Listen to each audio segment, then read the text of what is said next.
let's dive right into this explainer, decoding the absolute high-stakes drama and, honestly, the complex mathematical rules of the FIFA World Cup group stages.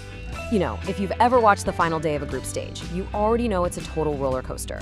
We're talking about a tournament where literally a single pass, one goal, or even a mistimed tackle can be the difference between moving on to the knockouts or booking an early flight home. So today, we're going to break down exactly how these advancements are decided when the margins are just razor thin. I mean, just think about the raw emotional passion of Matchday 3. Fans literally sacrificing sleep just to catch legends like Neymar making their final tournament appearances. You got people waking up at 5 a.m., dark circles under their eyes, literally fighting off sleep because they're just completely emotionally invested. And whether their team is dominating or struggling, that viewer experience during these high-stakes group final days, it is pure, unfiltered devotion. It really reminds us that, well, before we even get to the calculators and the spreadsheets, this sport is driven by pure passion. But what happens when elite teams are completely deadlocked after all the matches are played? We really have to ask how the tournament decides who actually survives. Because, let's face it, passion alone doesn't put points on the board. When that final whistle blows and teams are staring at the exact same points tally, all that raw emotion, it has to give way to some incredibly strict and sometimes deeply agonizing tiebreaker criteria. So here's our roadmap for today's explainer. First, the passion of Matchday 3. Second, the basic tiebreaker math. Third, the ultimate tiebreakers. Fourth, the third-place wildcard. And finally, number 5, Brazil's path to glory. Starting off with Section 1, Passion of Matchday 3, Chasing Legends. And you know, fans wake up before dawn for moments exactly like this.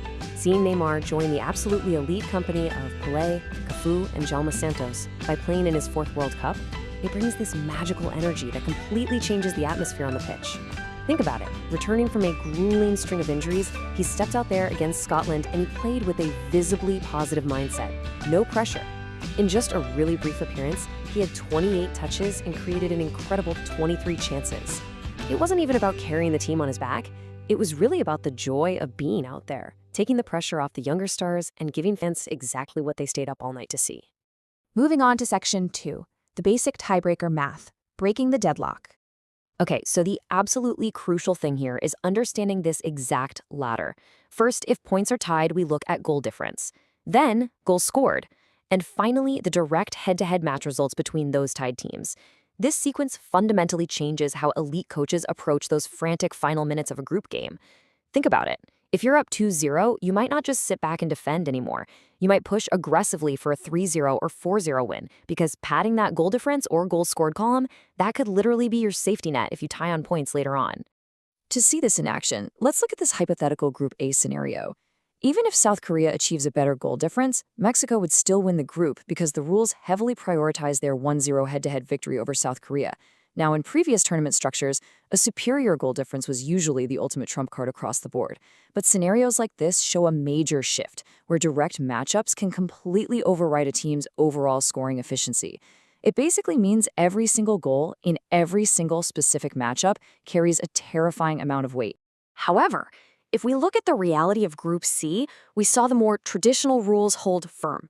Brazil successfully used a superior goal difference to edge out a very tough Moroccan squad for that top spot. Both teams secured 7 points, right? But Brazil's ruthless ability to convert their chances against teams like Scotland gave them the overall mathematical edge. And this is exactly why attacking mindsets are so crucial here. You can't just play not to lose. You really have to play to completely dominate the stat sheet. Which brings us to Section 3, the ultimate tiebreakers, when standard math fails. All right, let's dive into what is arguably the most anxiety-inducing rule of all, the fair play tiebreaker.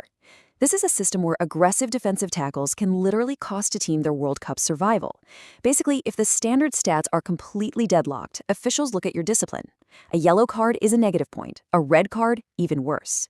This completely alters a team's strategy in the final moments of a tight match, because coaches have to actively manage their players' aggression. You might actually see a manager sub off a fiery defensive midfielder, not because he's tired, but purely to avoid him picking up a yellow card that could eliminate the entire nation on a fair play technicality. Wild, right? And we actually saw this fair play rule in action during the 2018 tournament. Japan and Senegal were perfectly tied in every single metric. Same points, same goal difference, same goals scored, and even a 2-2 draw in their head-to-head match. But Senegal was heartbreakingly eliminated simply for having more yellow cards. Ultimately, Japan advanced purely because they committed fewer bookable offenses. I mean, it is a brutal way to go home. It really forces teams to balance an aggressive, winning mindset with an almost terrifying level of defensive discipline. Now, if a truly unbelievable scenario occurs where even the yellow and red cards are identical, well, the final unarguable decider is whichever team holds the single higher position in the official current FIFA rankings. It's basically the ultimate fallback. Your past years of international performance act as your final lifeline, ensuring that the deadlock is broken no matter what. All right, Section 4, the third place wildcard bracket chaos. So the crucial point here with the new 32-team format is that after the top 2 teams from all 12 groups advance, a separate, incredibly tense ranking table is created just for the third-place teams. This is how they find the final 8 wildcards. And these third-place teams, they're ranked against each other using the exact same metrics: total points, then goal difference, then goals scored.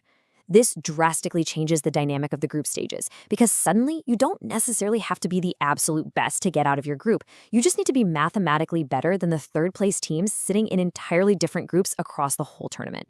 But this creates an agonizing waiting game for teams like Bosnia and Scotland. They finish their games, but then they remain trapped in this sort of third-place purgatory until every other group finishes playing, just to see if their math was good enough to survive. Just imagine playing your heart out, finishing your third game, and then having to sit in a hotel for 2 days, frantically refreshing your phone, just hoping a team in Group F doesn't score a late goal that ruins your goal difference ranking on the wildcard table. It is absolute torture for the players, but man, it makes the viewer experience incredibly compelling because every single match impacts the entire global bracket.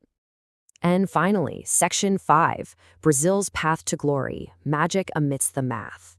Looking ahead to the knockouts, statistical projections show Brazil will most likely face a highly disciplined Japan, a growing Netherlands squad, or a really dangerous Swedish team that just won a match 5-1. These are absolutely fascinating tactical matchups. We know Brazil's attack is incredibly fluid, right? Lots of creative flair and constant movement. But if they face an intensely organized team like Japan, who, as we already know, plays with supreme tactical and fair play discipline, it's going to be a massive test for Ancelotti's men. They honestly haven't had their defensive lines truly stressed yet, so this round of 32 clash will really be where the true tournament begins for them. But Brazil does have history on their side. Check this out. Vinicius Jr. has now scored in all 3 group games, matching a legendary statistical omen from 1970, 1994, and 2002. And guess what? In every single one of those previous years, Brazil won the World Cup. Vinicius has been absolutely unlocked by Ancelotti. He's taking full responsibility for leading this attack. He is the ultimate difference maker, literally drawing triple teams and still finding ways to put the ball in the back of the net. When a Brazilian player hits this kind of form in the group stages, well, history tells us that a championship run is often written in the stars. Which leaves us with one massive question as we enter the knockout stages. Will these complex new tiebreaker rules inspire teams to chase goals and play beautiful, aggressive football? Or will the fear of losing a fair play tiebreaker create overly cautious defensive standstills? As the stakes get higher and the margins get even smaller, this tactical chess match between elite coaches is only going to intensify. Are they going to unleash their attacking stars like Vinicius Jr., or will they tighten the ranks just to survive the math? Well, we're about to find out. Thanks so much for joining me on this explainer, and enjoy the knockouts.